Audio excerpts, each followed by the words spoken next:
All right, let's get right to it. The heavy rain event that we've got coming down the pike for us starting tonight and lasting through Friday. I think we don't see the end of the rain until we get to late on Friday and early on Saturday. Where is the rain right now? Well, the heaviest of the rain just off Mobile. We're seeing a kind of a stronger batch of thunderstorms just off the Mobile Bay coast. A lot of heavy, moderate, and light rain north of the coast. And I think that's where most of that rain is going to end up. The heavier stuff down to the south, more moderate rain to the north. We'll discuss why that is here right now. Warm front basically set up right along the coast is going to be the axis for these strongest storms.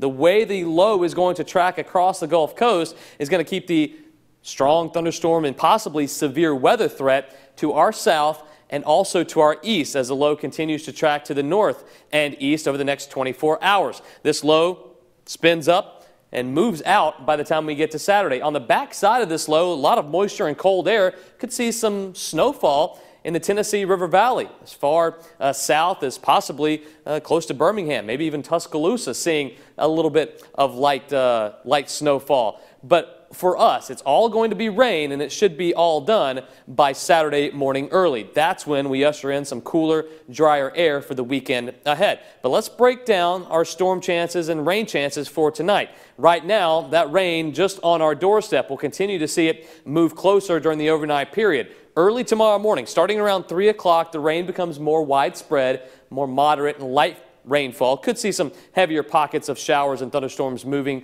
down closer to the coast earlier tomorrow morning too. By 7 o'clock, note the time, and you see some higher resolution on the radar. The simulated radar, at least, could see some stronger thunderstorms down south. I'm thinking most of the heavier rain will be there to our south and to our east. By Friday late morning, early afternoon, most of the heavier rain is done. We see a few more passing showers and mostly clouds until we get to Saturday, where we get some clearing around. Now, this is the severe weather outlook. This is for Friday. This is from the Storm Prediction Center. This is a marginal risk of severe weather, and that is the lowest categorical risk that the Storm Prediction Center issues. So even though there is a risk, most of it for down to our south and to our east, there still is a threat. Damaging winds and the possibility of 1 or 2 tornadoes cannot be ruled out. But like I said, the best risk for this will be well to our south and to our east. Rainfall chances, I think, will be pretty good. 1.5 to 2.5 inches of rain in some spots, some isolated higher amounts in other places. Temperatures right now in the 50s and 60s. It's going to be a mild night. You see already 47 in Troy. They've got a northerly wind. Wind will be brisk for tonight and early tomorrow, so any rain that we see going to be blown around by lots and lots of wind. A small craft advisory out on the water tomorrow. Not going to be the best beach or boating day for you. And the 5-day forecast is looking better once we get past tonight. Saturday and Sunday looks like we've got nice weather. Yeah. Temperatures a little cooler than average for us. That goes into Monday and Tuesday as well, for highs and lows will be right near average to start the work week. Chinook winds blowing through Spearfish in this state brought temperatures from 4 below to 45 degrees in just 2 minutes. What state was that in? Did you just call me a Chinook wind? I did. It sounded so insulting.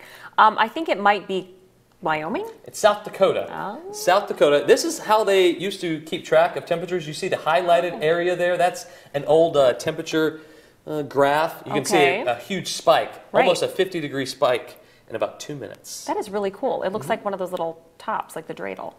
But it really isn't. It really has nothing to do. Kind of reminds me of a seismograph, but that's how they used to keep track of temperature back in the day. Very interesting. Learn something every day. Thanks so much, Nate. You're welcome.